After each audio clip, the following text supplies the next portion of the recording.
Hello and welcome back to this time we're going to be working with Canvas and learning a little bit about the gradebook settings and how to create items and categories.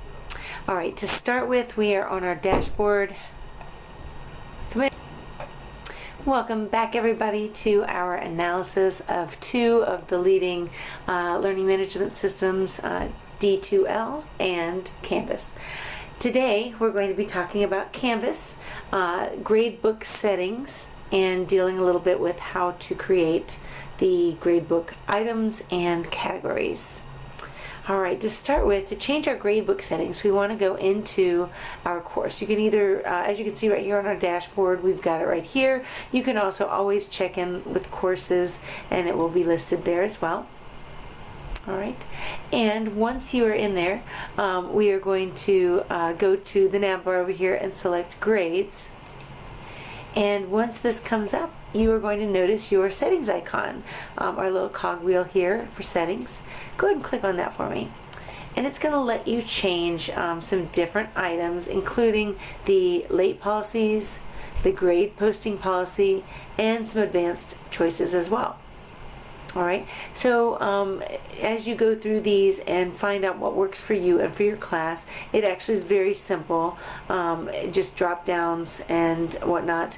You want to go ahead and have automatically post the grades, but you under advanced are able to allow for a final grade override. So if you make any changes among these gradebook settings, you do need to come down here to hit apply settings. You notice that we cannot hit that right now because we didn't actually make any changes. So we're going to go ahead and cancel and get out of that setting. Okay, so we've been looking here at the gradebook view, but we do have some other options here. We can drop this down and look at an individual's gradebook. Now, when we're in this screen, we're going to be able to make some choices for that as well, just on how we see it. You again are able to do allow final grade override for that individual student. Lots of things you can do here as well. And then you will want to go back here and hit gradebook to get back to the view we were already on. Alright, now we'd like to go ahead and get started creating categories and items. Categories are kind of like folders, whereas items are somewhat like files that go inside your folders. Very similar to how D2L does that.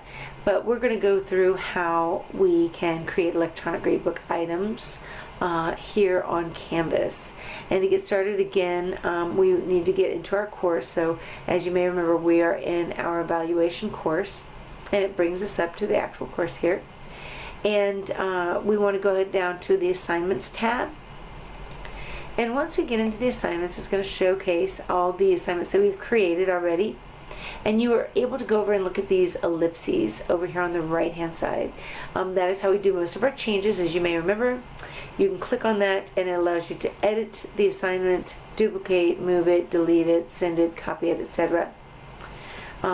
And you can work with your assignment through that, or you could, in order to create a new assignment, you can, like I said, duplicate would be what I would tend to do if it was something similar, especially if all of the choices that you have for one is going to be somewhat similar to the other. But if you want to make one from scratch, you can simply hit the assignment, add assignment here, and just add a new assignment. So the verbiage is a little different. So items would be assignments, and our categories would be the groups. Alright, so let's see. In order to create your gradebook categories, we would go over here to the add a group. I'll show you this. You'd give it a name and hit save, and that would get you started. Once you do that, in fact I'll show you here, let's just say it is SA Group 1. Actually we'll do my husband's name for no other reason than the fact that I want to, and hit save, and it will give you, once we get it down here, there we go, we are able to go in here and manipulate it this way. So yeah, in this case We can move it. This is to move our items within other things. And there's no assignments there for a drop down. But if I wanted to, I could add an assignment this way, right there underneath it. It's very easy. And we can use our 3 ellipses to delete it, because we do not need this. All right. And that is the easy way to be able to add new categories and new items, and to change the settings in our gradebook. All right, thanks for watching, and we'll see you next time.